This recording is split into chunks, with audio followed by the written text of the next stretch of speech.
You're listening to Finding Your Genius Zone with Dirk Nevelle. With the help of successful individuals across industries, Dirk breaks down the unknown parts of every vocation while highlighting the importance of finding a career where you can leverage your natural skills, passions, and interests. Now here's your host, Dirk Nevelle. Hey everybody, this is Dirk Nevelle. On with me today is an old friend, Karla Olson. Welcome. Hi, how you doing? So Karla is coming to us from Park City. And the cool thing is, starting this podcast, I think strategically about people that I want to interview that I find interesting, that kind of fit within that whole zone of genius, passion, doing things they like. And Karla is really a great example of that. She was at Microsoft dealing with, C-level people for a long time. And then, she became a mom, which is probably the most important job. But in recent years, I shouldn't say recent, I'll let her elaborate, but she's really fallen into her genius zone, in my opinion. And I've been watching from afar some of the things she's doing. She's writing a book, which she's going to talk about. And then just her love and passion for music, which we both share. And, I was lucky enough last summer to attend a concert that she put together. So she, again, I'm not going to steal her words, but she's been pulling really good songwriters, musicians from Nashville and creating these really great events, our experiences. And I love what she's doing. So again, I'm not going to steal her thunder. I'm going to let Karla talk a little bit about what it is she does, and then we'll kind of just take it from there. Thank you. I'm so excited to be here. Thank you so much, Dirk. I love what you're doing. I think we're definitely in the same zone in our lives for sure right now. So so I'm Karla Olson. I'm a mom of three, as Dirk mentioned. I was at Microsoft for a long time. And when I was in working on a deal with the CIO of Costco, and all I could think about was my daughter said apple daw. She said her first 3-syllable word that day. And I thought, I'm kind of done working for a while. So I retired and I had another daughter, and now they're all starting to leave the nest, right? And I don't have a plan. And so that's what my book is about. It's called The Almost Empty Nester. And I help people my age discover who they are before their children leave the nest, so they're prepared. And so that's kind of my venture. But as Dirk mentioned, the other thing I love that I've loved since I was a little girl is music. And especially about in 2019, I met a lot of singer-songwriters out of Nashville. And just the way they pour their life and their story into their songs that we all know, right? By Tim McGraw, Jason Aldean, but the stories behind the songs really captured my heart. And so I wanted to give them a platform to take those shows around the country. So that's kind of what I do. It's funny. I feel like we could turn this into a 3-hour podcast because I love what you're doing. And by the way, Karla knew my wife. You grew up swimming with her, right? I did, yes. And I always wanted to look like her. She's stunning. And she was so nice. She was like the pretty girl in the neighborhood, and the nice one too. She was like perfect. And she's adorable. And she was a little younger than me. And it was nice to kind of coach them and be one of the older girls on the swim team. But yeah, she's great. Yeah, no, she is. I'm lucky. So let's kind of get into, people are tuning in right now, Karla, because they're curious about what you do now. And then we'll go backwards a little bit and talk about the past, because there's some stuff there that I want to uncover. But as far as let's just talk about how you came up with this idea. I'm kind of curious. You started meeting these songwriters. Where did that whole idea come from as far as, hey, why don't I try to put together a concert or consolidate 4 or 5 of these songwriters together? Where did that come from? Well, so there's a little bit of a story behind that, and I'll try to be quick with it, but there's also a really valuable lesson for your listeners. So I think people are sometimes paralyzed because they don't know the exact thing to pick, right? They don't know what's their purpose. And so for me, in 2018, I decided I just wanted to do something, right? My kids were getting older, they could drive themselves. And so I was at a lunch with the owner of Park City Television, and she said, you need your own show, because she knew I love to get other people's stories out there. It wasn't about me being on TV, but I love it when people share their passion. So I had a show for about a year. And then on that, I interviewed this gentleman that was coming up from Nashville to do the very first show in Park City. We hit it off, and I was like, okay, we need to make this a series. So coincidentally, the TV station had to downsize. And so I started working with a company called Nashville Unplugged. And then another person came up to me, a business owner in Park City, and said, we need to do a festival. And so that's how it all started. I had no idea I was going to end up in this, but I think there's such a value in that because there's such a blessing in taking action and seeing where it takes you, you know? Yeah, this is gold. I mean, a lot of times I can just speak from experience of just having fear, Yes. not only of failure, but maybe success. Yes. And I get so frozen sometimes. And I've been frozen for a lot of my life. And even this podcast, I talked about it forever. And my friends started not asking me about it anymore because I wasn't doing it. And I finally just said, what the hell? I want to get this thing going. But I love that. And the thing I think that you're talking about that is so important is if you're watching this and you can, at 24, 25, maybe, Karla and I talked about having life experience and we kind of know what we know because we've lived life, but it's really important to take action. And then, if you're interested in roller coasters or Slurpees or whatever the hell you're interested in, is just get involved and you never know where that might lead you. Absolutely. I think that's one of the things too, though, is back in 2018, I was doing a lot of work with Dr. Joe Dispenza. I know you, Dr. Joe, and he really got me thinking different about, is this what I want for myself? Or is this what I think society wants me to do?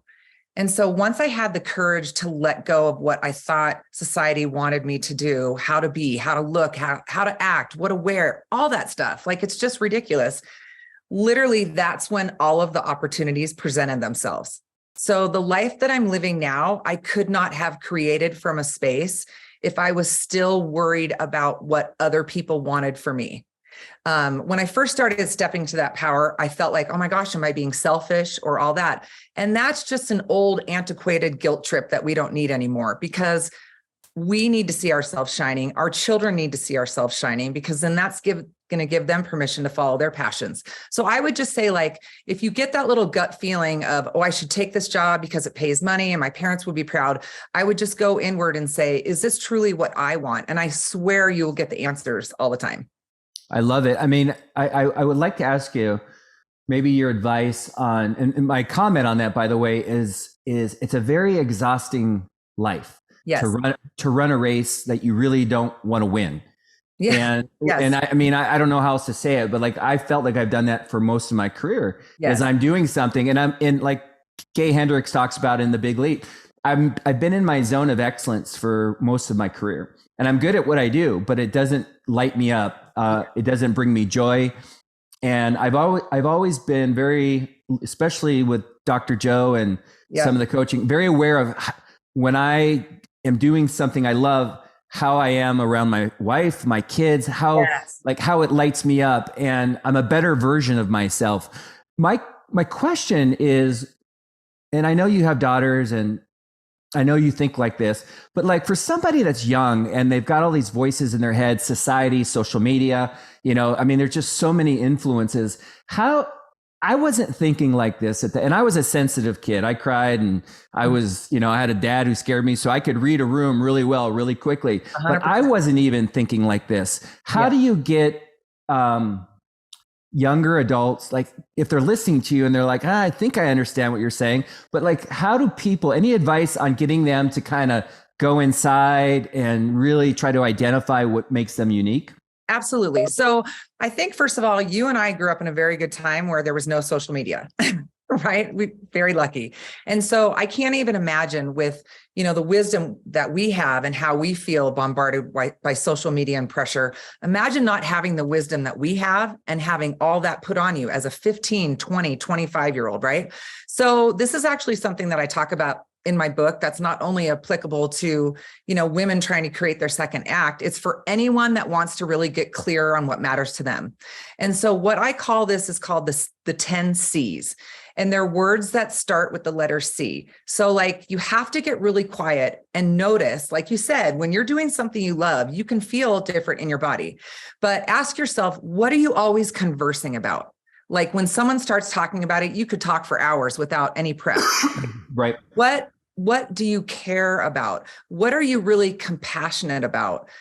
What draws your attention in your community? So I think when you can get really quiet and just start to notice your own patterns of when you light up and where, that's when you know that your soul is trying to tell you what your path could and should be if you just take action. Now, you might end up somewhere else. I love that, because sometimes the first step is like a domino affecting your whole life.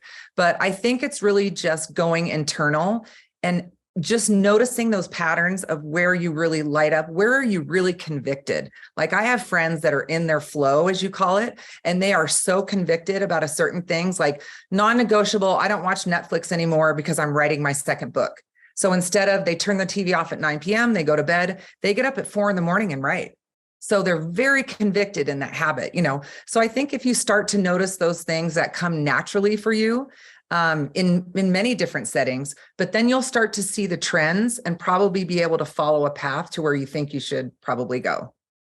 And I love that. I mean, that is so gold right there. And the thing I think when you're, and I hate to speak in my I language, but like, I'm going to speak in a mind of a young adult. I don't even think that's a safe place for a lot of people. Like, it doesn't, 2 + 2 isn't 4. I don't think they're thinking about, hey, I really like being creative and closing the door and being by myself and writing music, or I really enjoy being out on the farm and working with animals.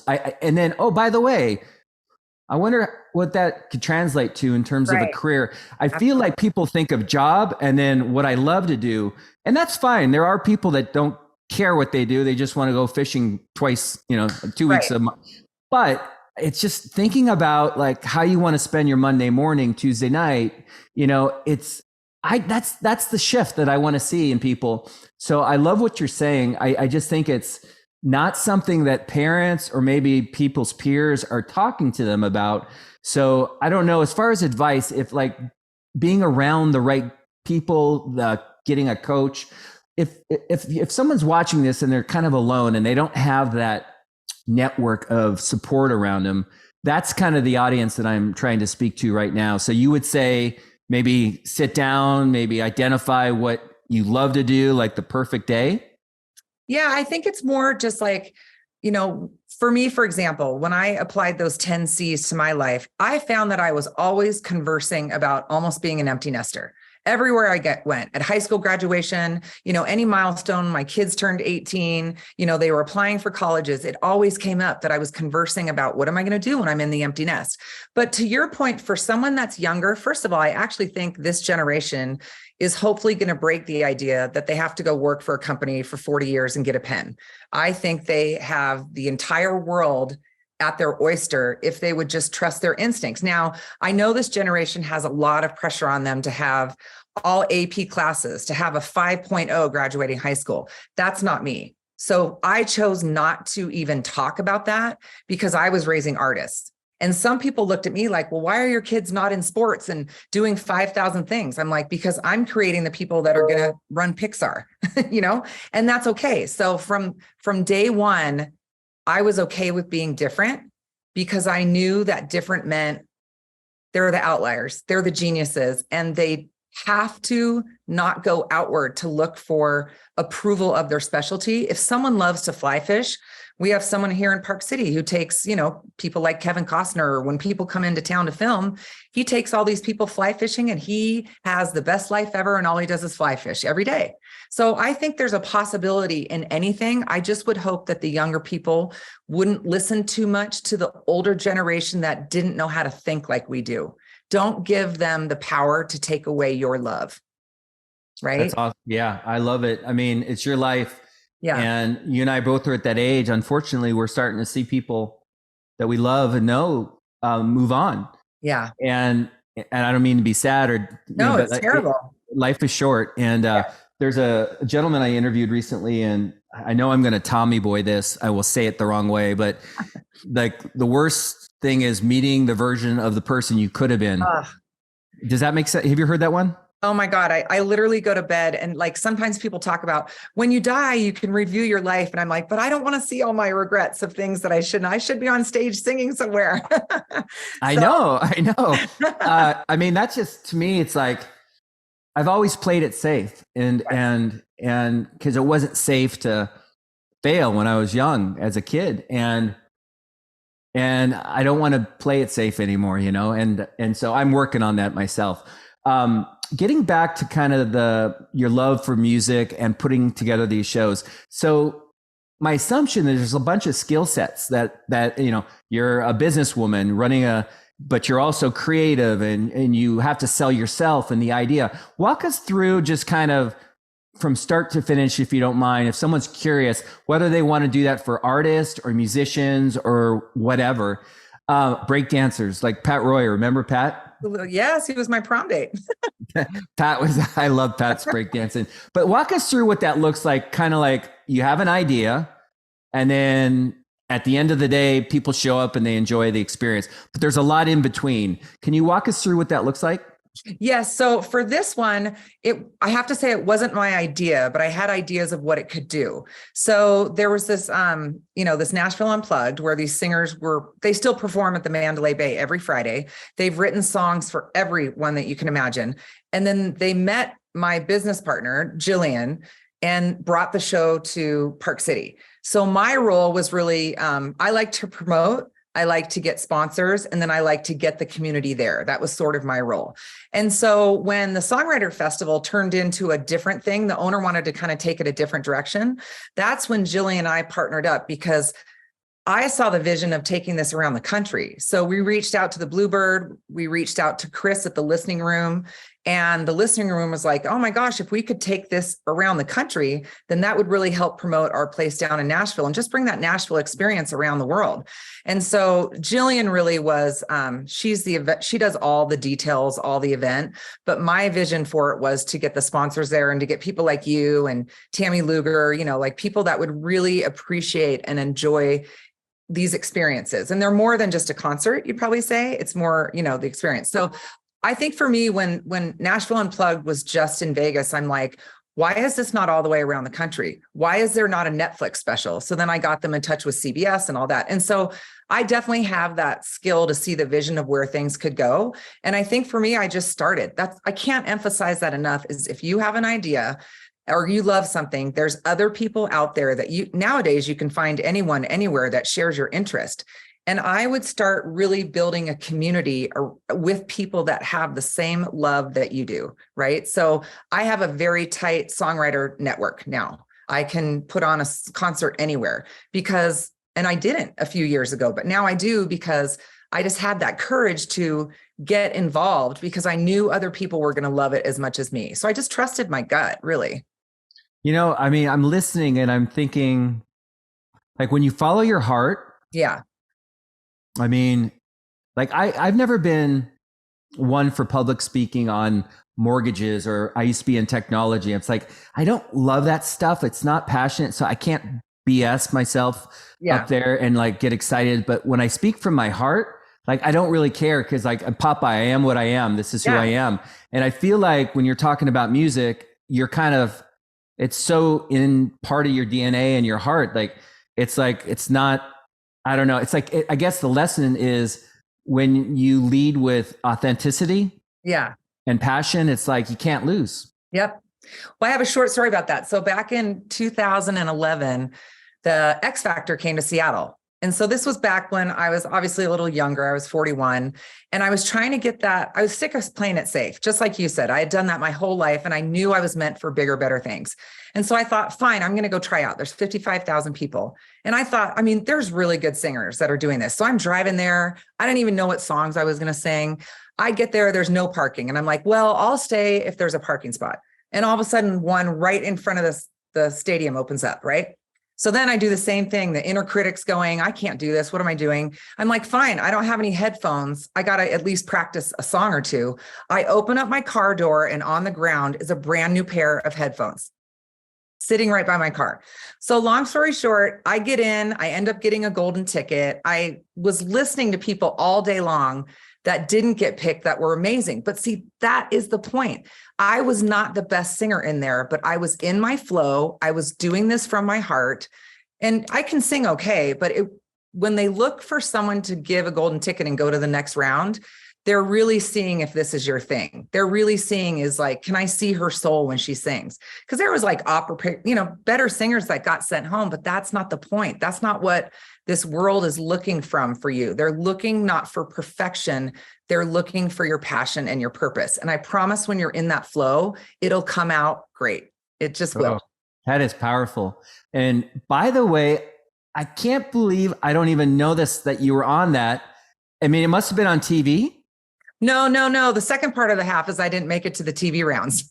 Okay, who cares? But yeah, it was great though. And so the guy that was sending people home the day before, that was kind of just a jerk. I got him for my second audition, and the woman wanted to send me through. And the guy finally was sitting there like this, thinking about it. And he goes, no. And I was like, dang it. Oh, well, good for you for trying. What was the song you sang?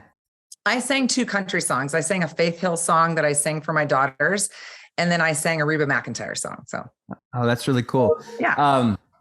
Yeah, it's funny. I worry that someday my wife will leave me for Morgan Wallen. Morgan Wallen. Yeah, he's pretty big right now. It's funny. I wasn't really a country guy. Like I had the 8-track, and quick story, but my cousin, who I was pretty close with, he married a gal, Tanya, and her twin sister was married to Kenny Rogers, Wanda. Oh, nice. And they, Kenny passed away a few years ago. So we used to have these family reunions out in Atlanta, and we'd go to Kenny's ranch. So I got to meet him. Yeah. And it's funny because I grew up listening to him, but since then I wasn't a country guy. And then my wife started listening to Morgan, and I'm like, whoa, and I know there's a million great artists, great, but I was impressed. For me, I didn't listen to country until in 2005 when Christina played me Kenny Chesney. I'd never listened to country, and I remember exactly where I was when I heard it, and it was over from there. Yeah, so all country. And your husband plays. I watch him sometimes on. He's really good. So you have a very talented family. He's fun. That is cool. So the process of setting up a concert like that, I'm just kind of curious.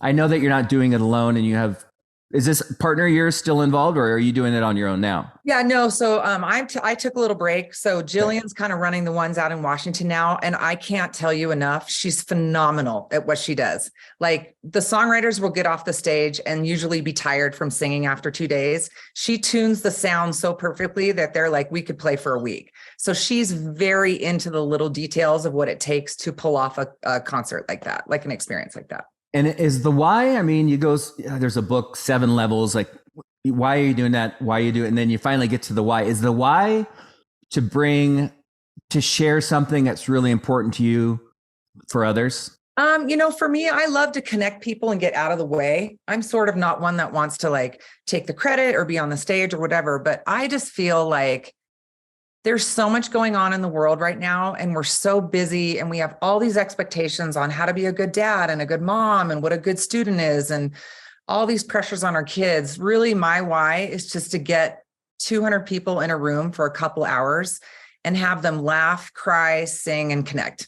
Literally, I just think the world is thirsty for that. And that's really my why I do it. I don't do it for the money. I do it for the connection, I'd say.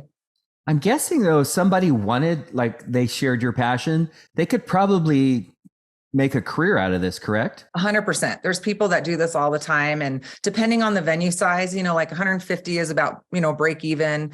200 to 300 is a sweet spot. I mean, you could definitely make this a career if you wanted to. I just, I've got kids at home and I'm writing a book, but I love to do it a couple times a year. I just had one here in Park City on April 1st.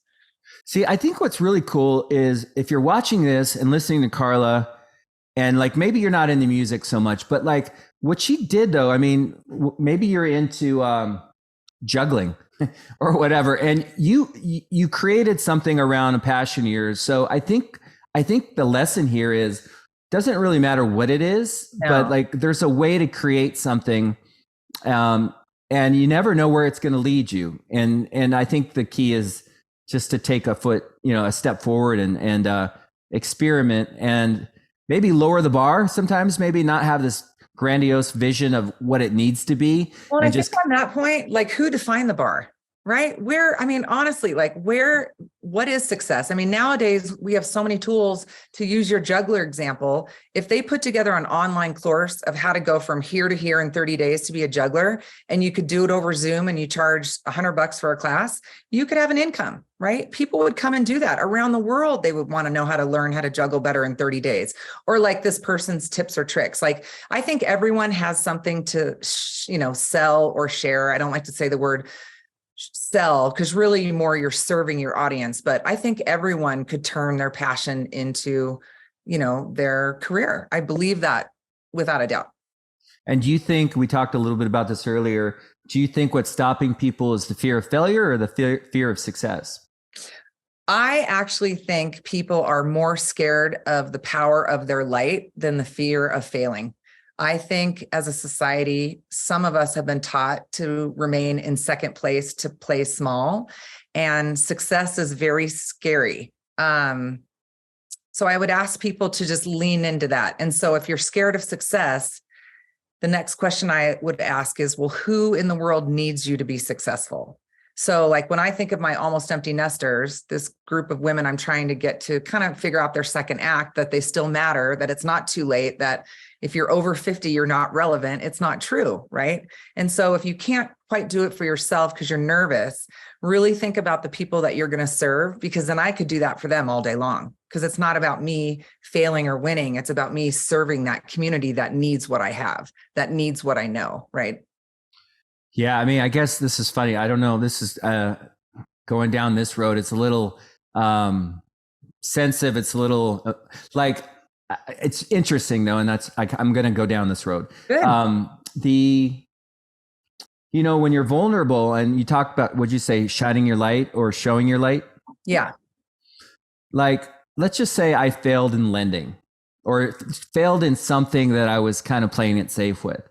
Well, I can always fall back on, it really wasn't what I love in my life. But when you are vulnerable and you put yourself out there and you show people your light, and then you have failure, fear of failure, then to me, that's like a way worse. I don't want to say it's worse, but it's much more like, you know what I mean? Yeah. Well, vulnerability, you're exposed, right? But you're exposed on something that is genuine, like that you really are, that is part of you, versus being exposed for, I really wasn't a finance guy anyway, or I wasn't really into medical sales or Microsoft. I don't like technology. So it's okay, I failed. Yeah. Yeah. But when you really, the idea of failing at something you love, and I think, I guess in my mind, I'm thinking, maybe that's a big issue that I'm not even talking about, is maybe that's what stops people, because the idea of going for what you love and failing maybe is harder than going for something, playing it safe and failing. I agree with that. I think of two things, and I hope this doesn't sound cheesy, but I just saw this amazing basketball player that didn't make the final, that was so mad when one of the reporters asked him about if he was upset that he failed, because I truly don't believe in failure. I really don't. I think we are taking steps towards success, right? So if you think that you're going to take 100 steps and all of a sudden achieve whatever you want, that's not how it works. Ask anyone that's successful, right? And so if you fail at something, I think of that more of just like you're ping-ponging, like, okay, that didn't work, but you're still moving forward, right? And so I don't look at it as failure. And then in all of my training, I believe the best way to connect with people is vulnerability.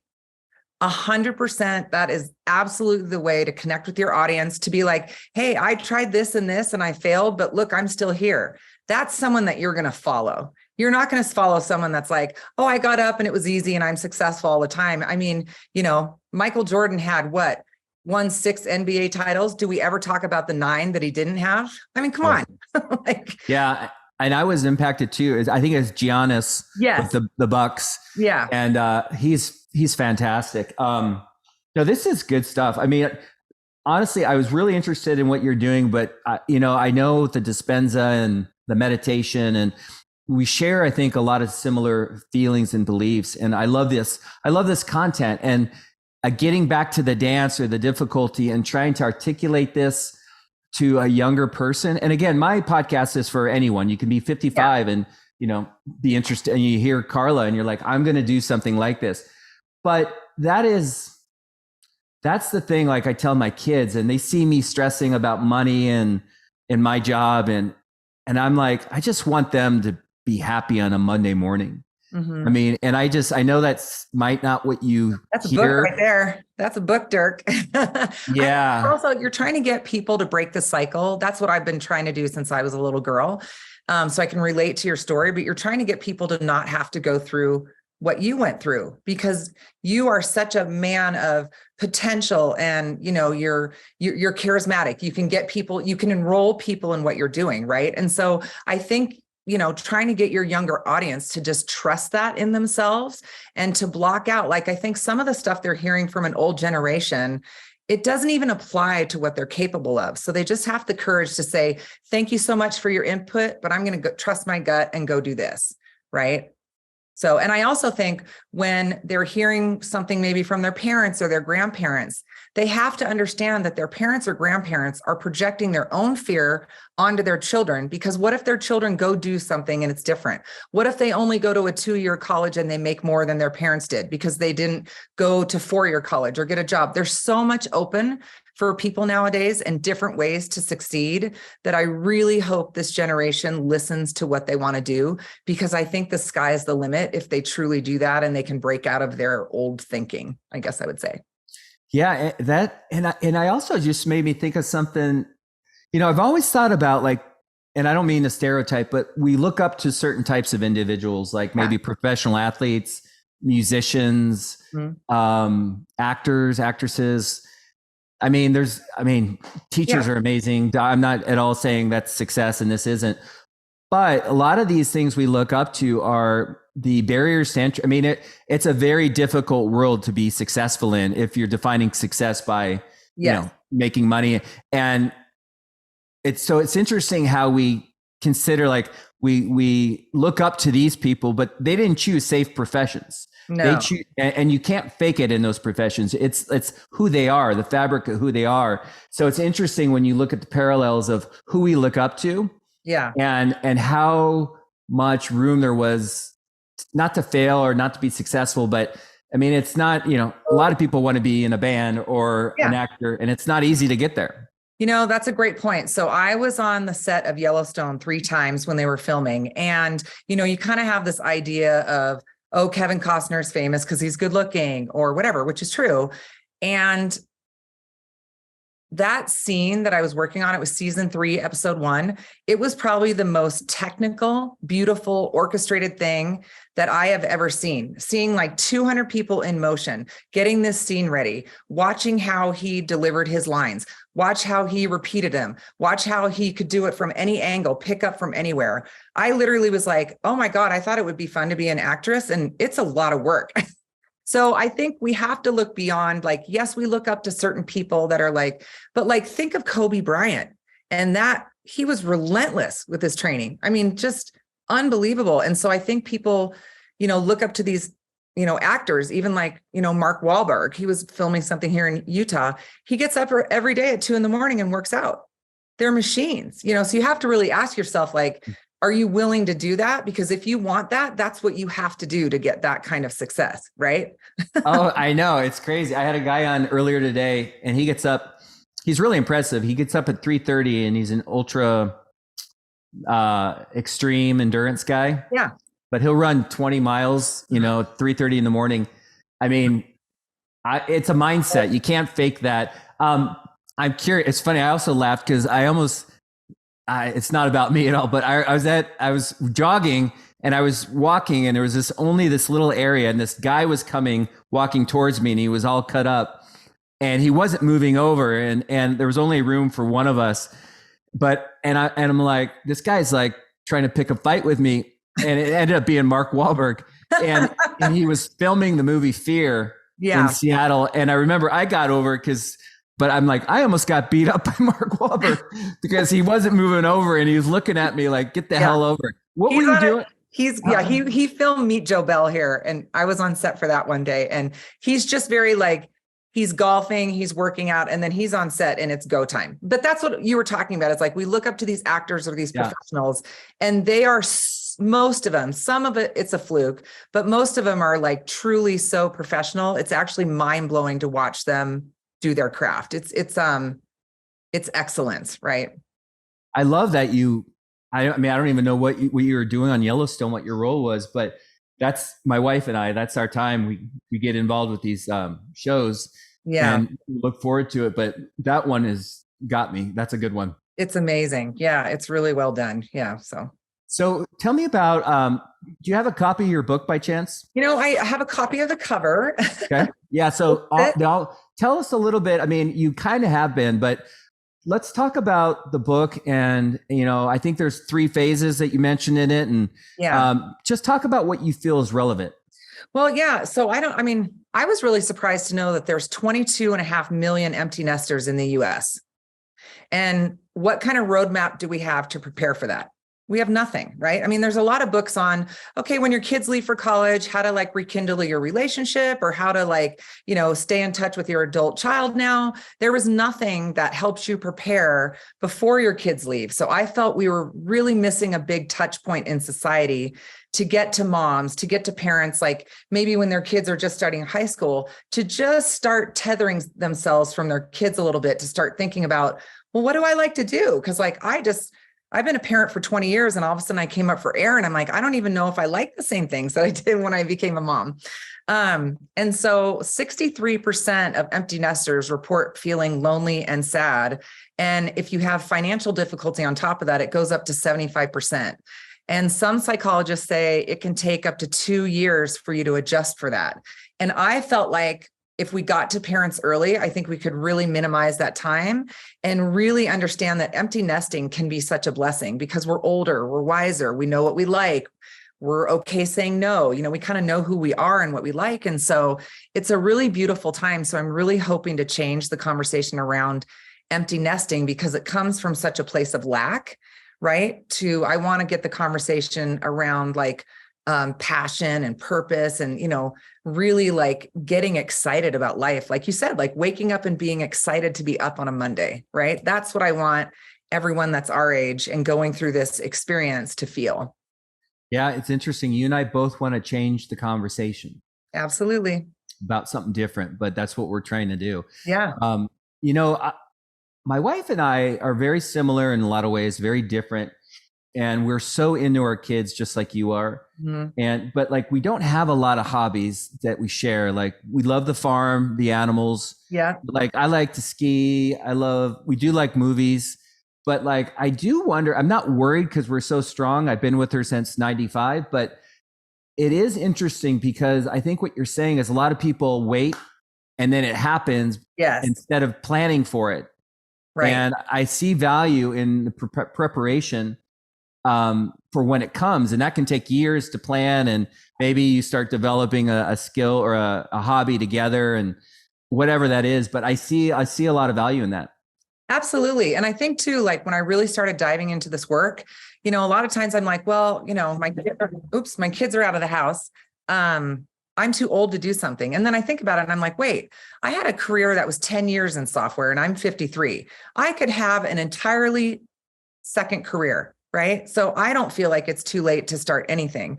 But I do think that getting to parents before their kids leave is good because we've so like immersed ourselves in our children's lives that I'm seeing some kids are even feeling bad for leaving for college because they're worried that their parents or their mom's going to fall apart. And that's not really healthy, And so Carl Jung said, one of the greatest burdens on a child is to live with the unfulfilled life of a parent.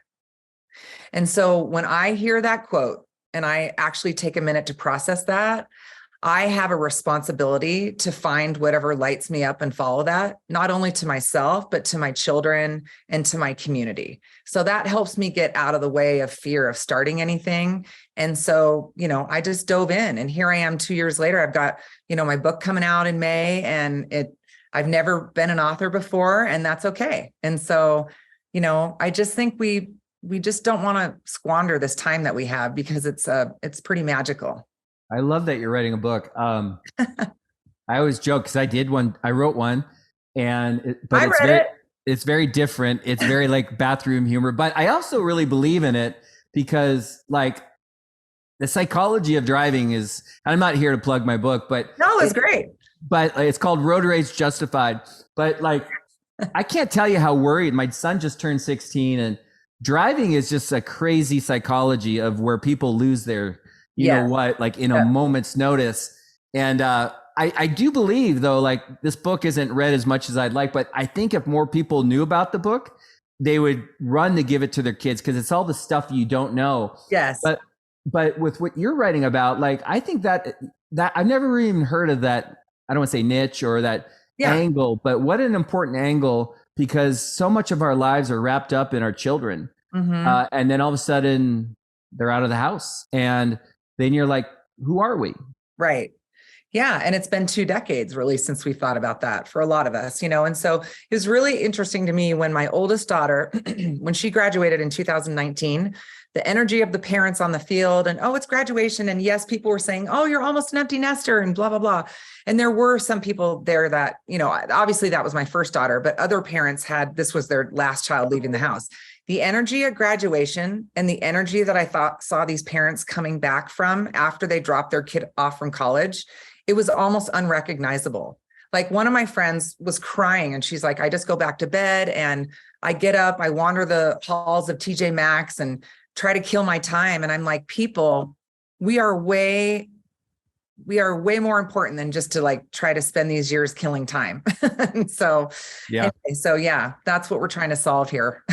Yeah, no, I get it. I know there's a lot of good stuff, but I'm also new to this, and my daughter's a senior. Yeah. And just, I'm going to have a hard time with it. But, I know. Yeah, it's rough. I mean, your heart walks out the door, and then you're going to be in my position. So when your first one leaves, you know, you're celebrating them leaving, your heart is being ripped apart, and then you still have kids at home. So like, you are absolutely going to be an empty nester in the fall, or an almost empty nester. I know. Well, my son's a freshman.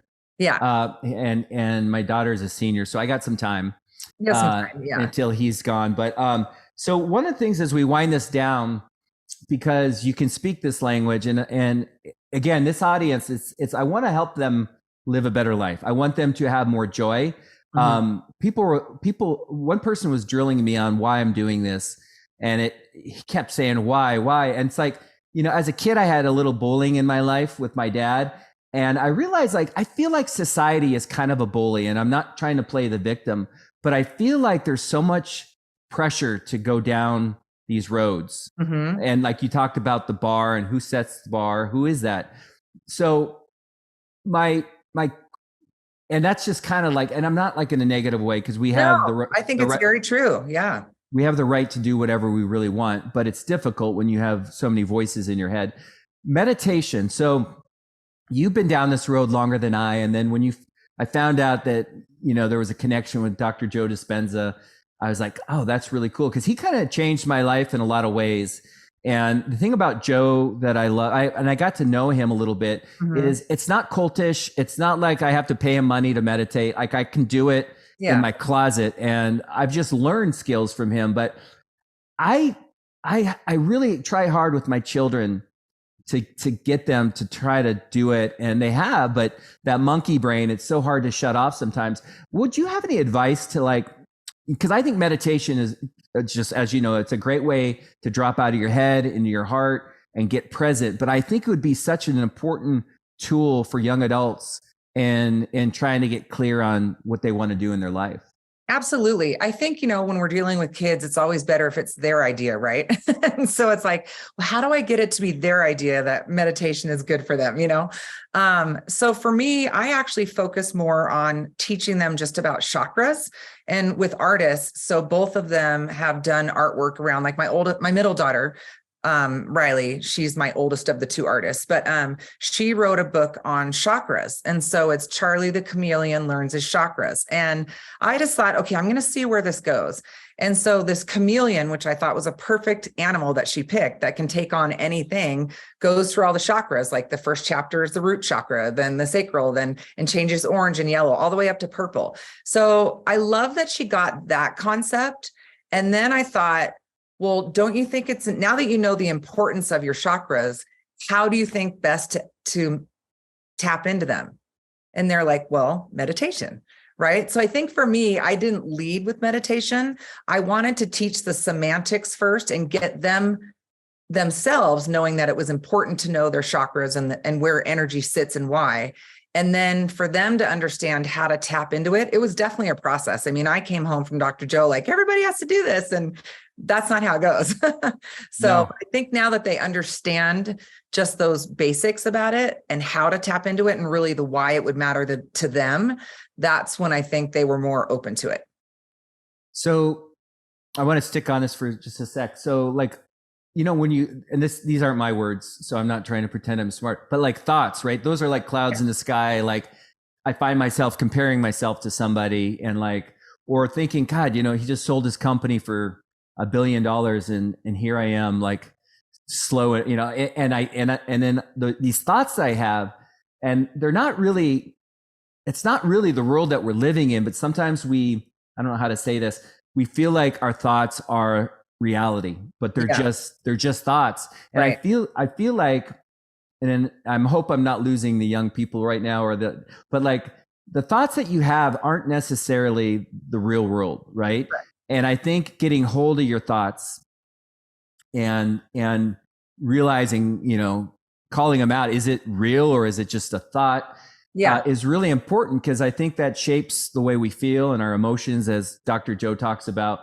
But the language we speak and the way we talk to ourselves. Yeah. And, you know, really, do we love ourselves or do we beat ourselves up? I think it's really how I lived most of my life. And I would think if I could rewind it, that's something that I would have liked to change.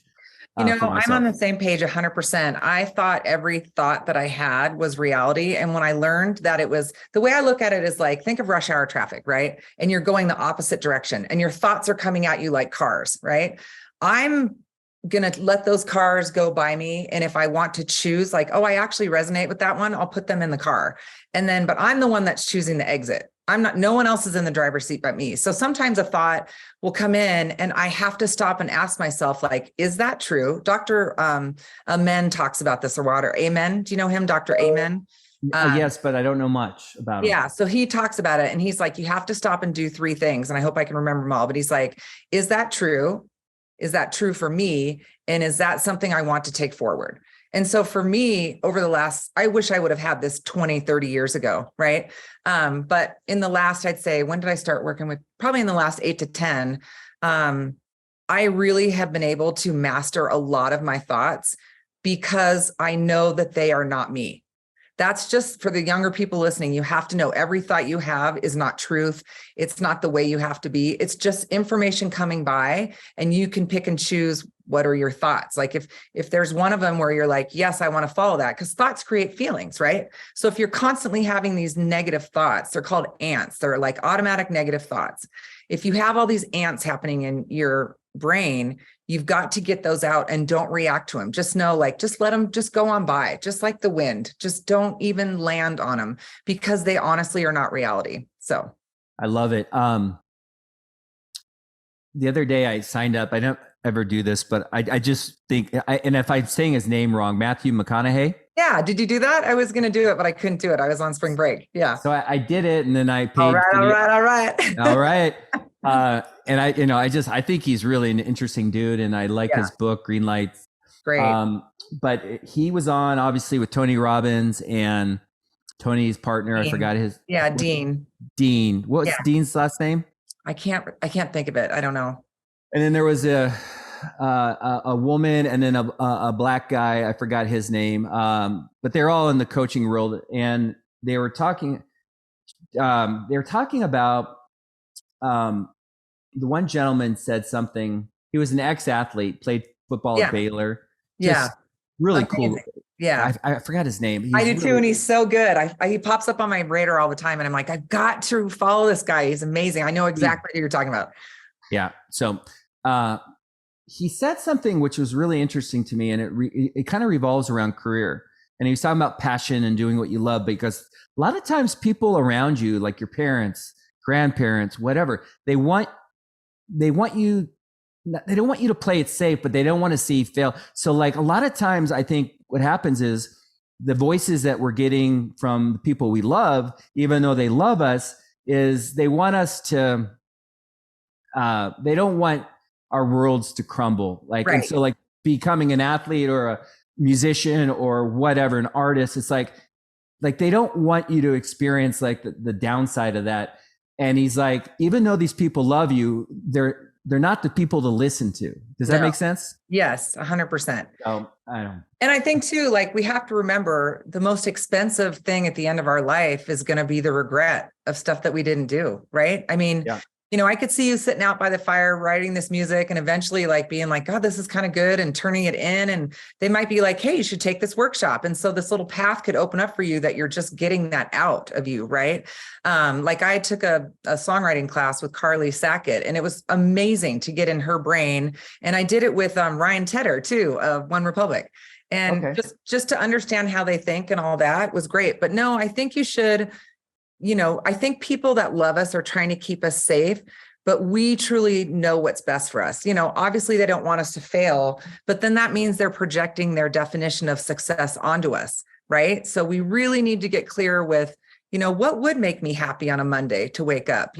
What is enough money, right? I mean, I'm trying to get rid of stuff at my age. Like I'm just like kept too much stuff over the year, but I really hope your listeners can just understand that people mean well, but that doesn't mean they should drive your bus. You are the driver. So yeah, I just thought, usually the people close to you are the people you should listen to. And it made me think that maybe they're not. I mean, I'm not saying run away from your parents or your brothers and sisters, but okay. So as we wind this down, I have two questions that they've kind of come across coined, and I get typical responses, and that's fine. But one of them is, if you could rewind this, coming out of University of Washington, and you went and worked for Microsoft, but knowing what you know now, and I know that's catch-22 because it took you life experience to kind of get to where you're at. But knowing what you know now, what would you do different?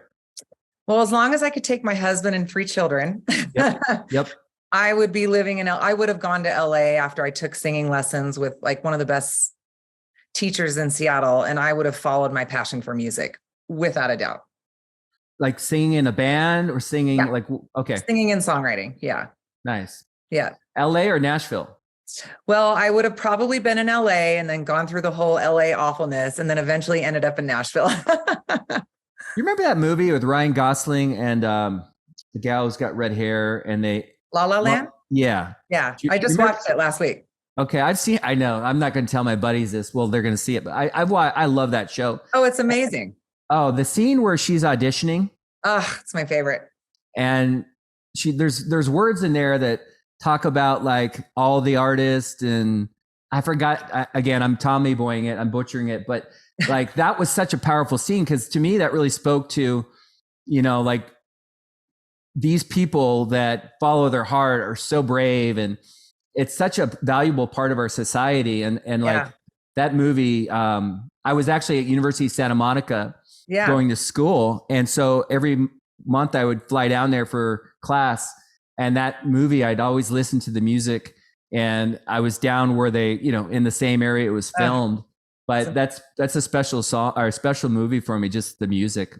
Yeah, the music too. And I think like my favorite scene, I don't know which audition you're talking about, but I'm talking about the one at the very end where she's about ready to quit. That's when the universe blesses you, right? We all know that. So if you're hitting hard times and you're following your passion, you're close. So, but it was the last scene where she did that amazing audition and she sang, and like you could hear a pin drop. It's perfection. And the writers of that movie, it's just, I appreciate the beauty of that like you do. I don't think everyone notices those little things, and I think you and I do. And that one definitely deserved to win the Oscar.